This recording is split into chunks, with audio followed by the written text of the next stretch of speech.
Nag-antay ako ng number ko. 239 yung number ko. 237 pa lang. So, ayan. Paborito ko din to na drinks. Milk tea. Yung may, may black pearl. Hindi ko pala natingnan kung may black pearl ba to. Wala pala. Nakalimutan ko pala.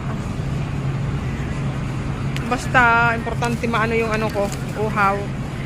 Nauhaw kasi ako, guys. So, ito yung bogies pakita ko. Bogies yan dyan. Sa unahan. Yan, pwede dito umakyat dyan yung overbridge niya. Pwede umakyat dyan papunta doon sa kabila. So, may escalator dyan. Yan, yan. So, yan, pwede ka tumawid doon. Para hindi ka na tumawid sa daan. Ayun, doon may traffic light doon. Pwede ka dumaan. Pero dito, kung hindi na, yan, aircon pa.